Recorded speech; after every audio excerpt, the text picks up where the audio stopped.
Ке се јадели во владата и натаму чорба за пеевче и бифтек за помалку од 200 денари? Неопходно ли е државата да набави нов владин авион? Го прашуваме директорот на службата за општи и заеднички работи Ивица Томовски. Томовски, добре дојдовте во студиото на Република.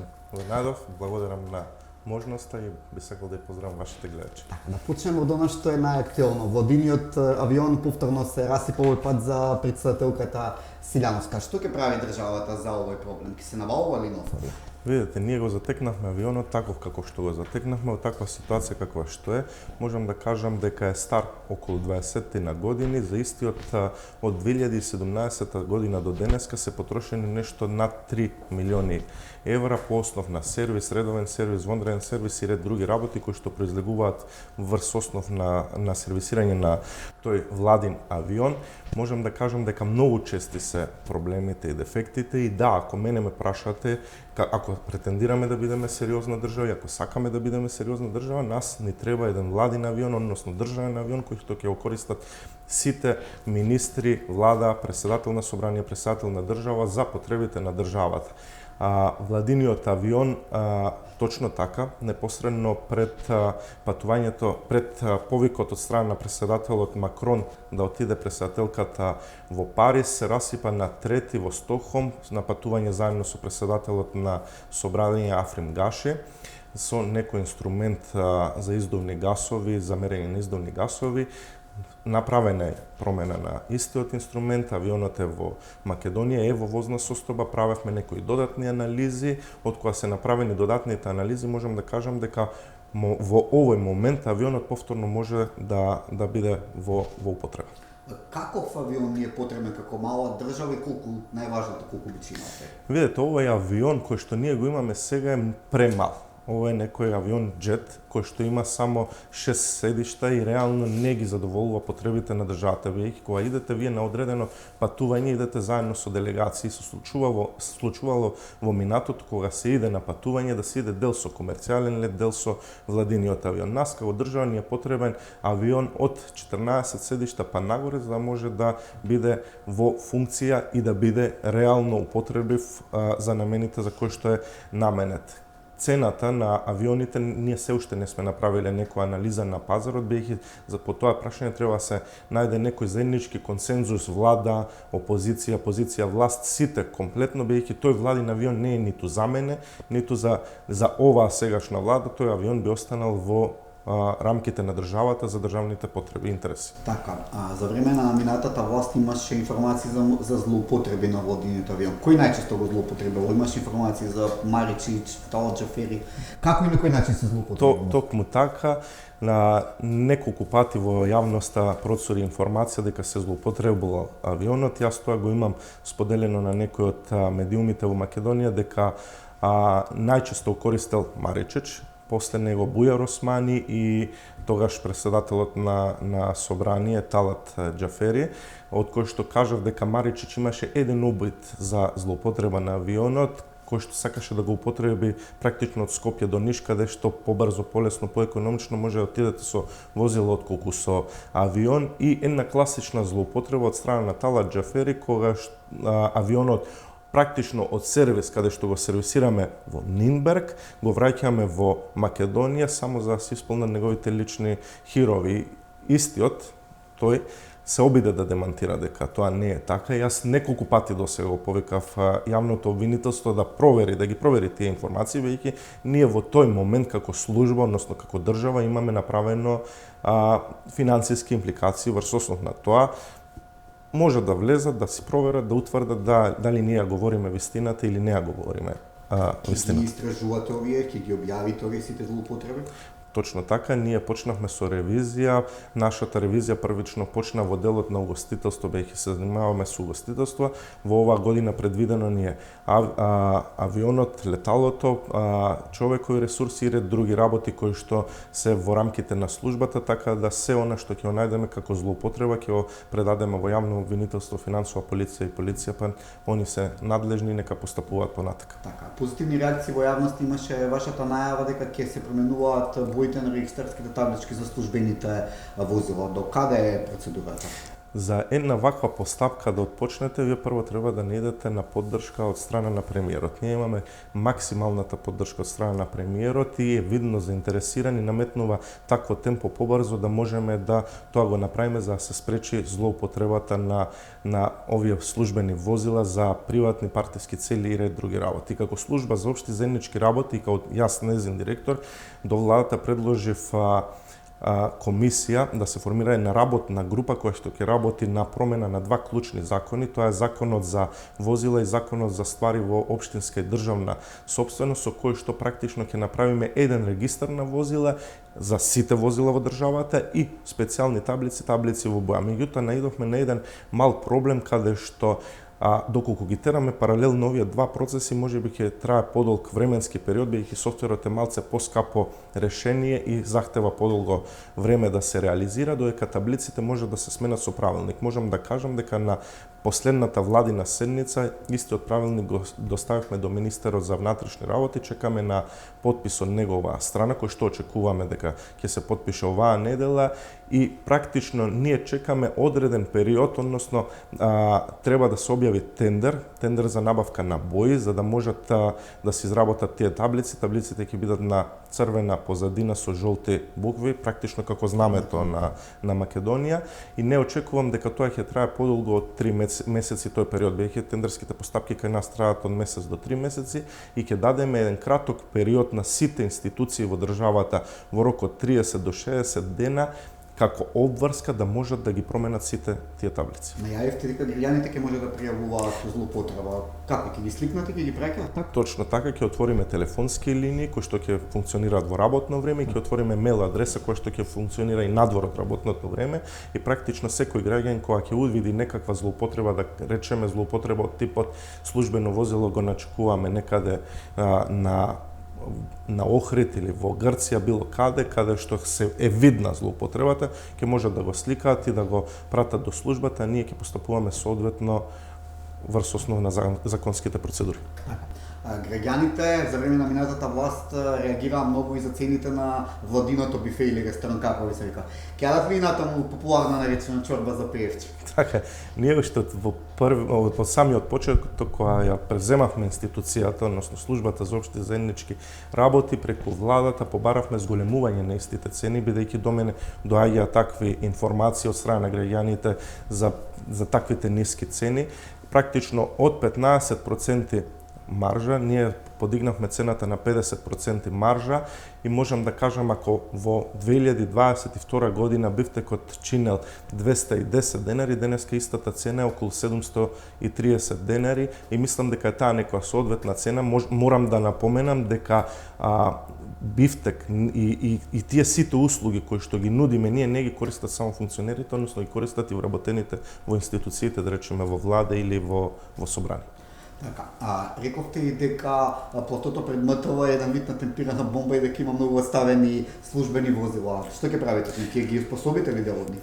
Токму така, ние имаме како служба околу 220 возила, од тие 220 возила можам да кажам дека поголемиот дел се хаварисани возила. Исто така со информација на влада си побаравме задолжување од владата да можеме да направиме расходување на тие возила. Околу 50 до 55 возила ги ставивме веќе во употреба, ги реновиравме, ги сервисиравме, додека останатите околу 130-140 возила трае постапката, чекаме на процена од бирото за процени, па да можеме да објавиме нивна продажба, односно практично расходување, за да го исчистиме дворот и да не стоат таму како на депони.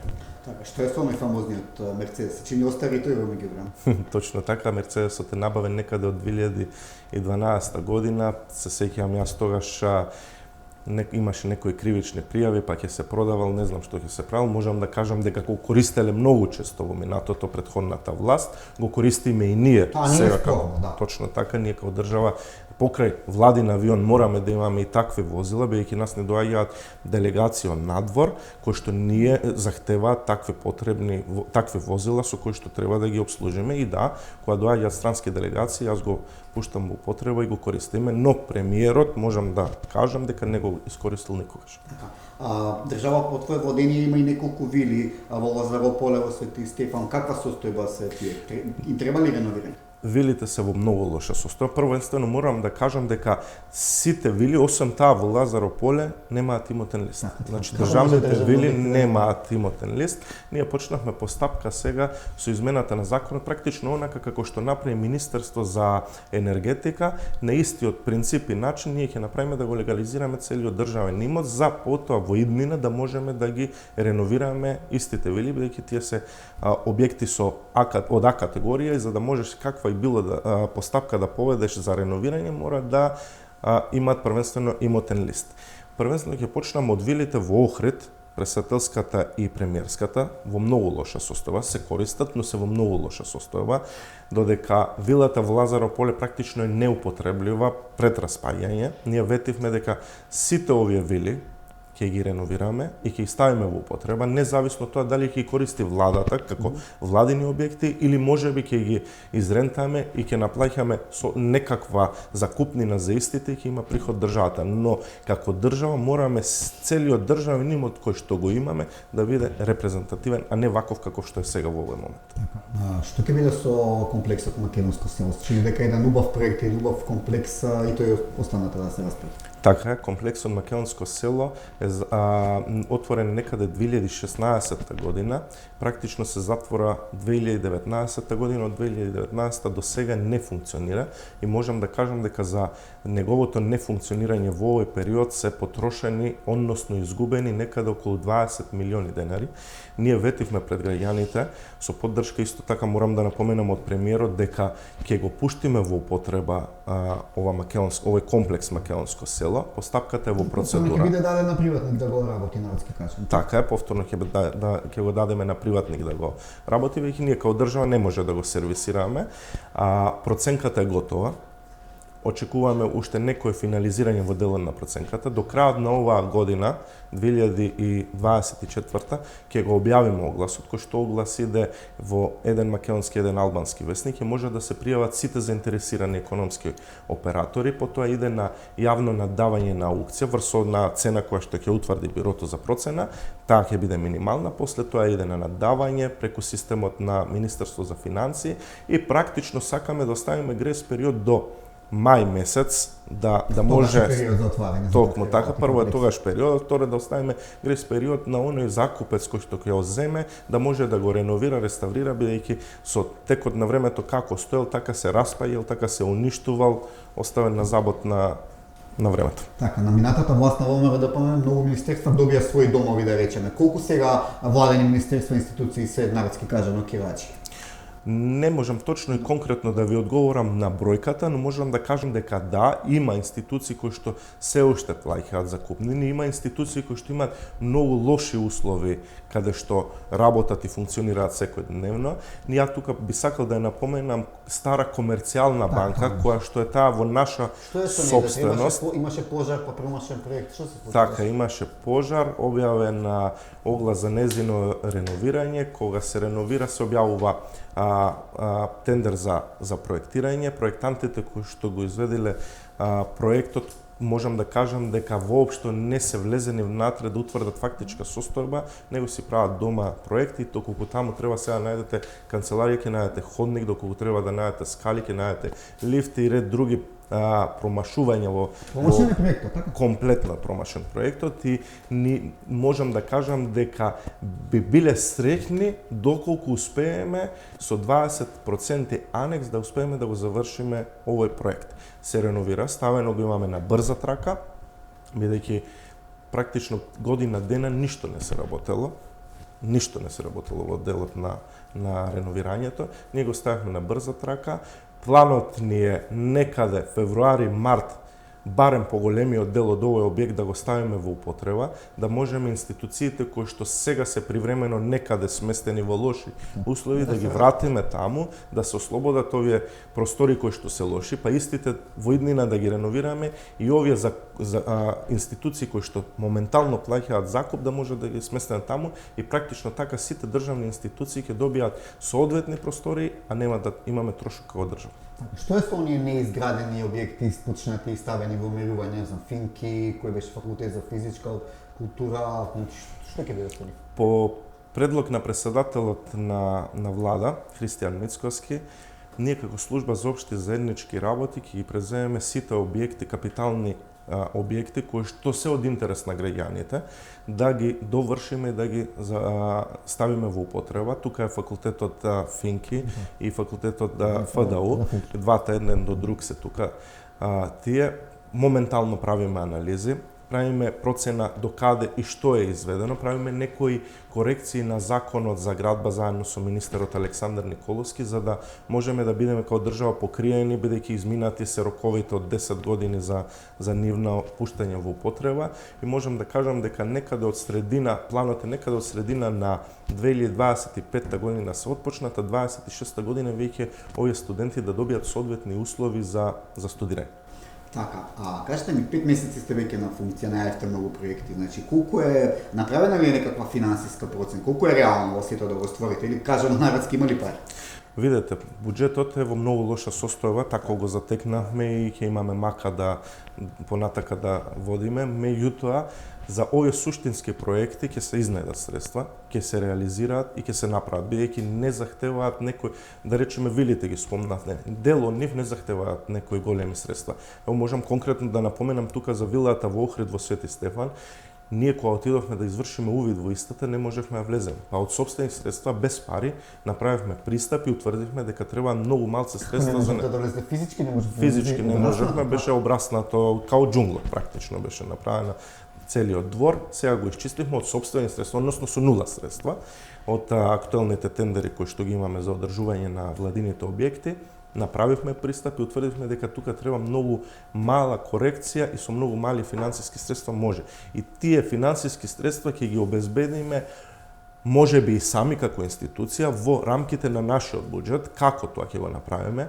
Така што сите актуелни тендери и идни тендери кои што ќе ги објавуваме како служба, ги олеснуваме условите за нивно конкурирање. И тука можам да напоменам, да речеме, ево, кога набавувате колонијални производи за нашите ресторани, во минатото тендерот чинел 6 милиони денари, нашиот тендер кој што сме го спровеле е 3 милиони и 500. Од старт сме заштедиле 2,5. Можело и со помалку. Можело и со помалку. Истиот случај е со набавка на хартија кој што години уназад бил 2 милиони денари, ние моментално сега го имаме за 930.000 денари. И тоа е само еден или два тендери кои што ги спомнав. Ние буквално сите тендери кои што ги објавуваме, ги олеснуваме условите, со тоа зголемуваме конкуренцијата и намалуваме цената. За крај да ве прашам, овие 5 месеци имаше индици за многу злоупотреби, значи ќе има ли нешто конкретно во изминатиот период? Народот со право очекува одговорност, а не само најави дека имало злоупотреби. Ние како служба, односно како институција, почнавме да си правиме ревизија во рамките на целата служба. Како добиваме ревизорски извештај од нашите внатрешни ревизори, така го предаваме до финансова полиција, до полиција, до обвинителство, па они се институциите кои што понатака треба да посегнат и да ги спроведат тие неправилности, односно народ да види на дело дека имало злоупотреби, но по тие злоупотреби се постапува. Значи ќе има одговорност. Ќе има одговорност. Господин Томовски, ви благодарам за интервјуто и ви посакувам многу среќа во вашата институција. Благодарам за можноста.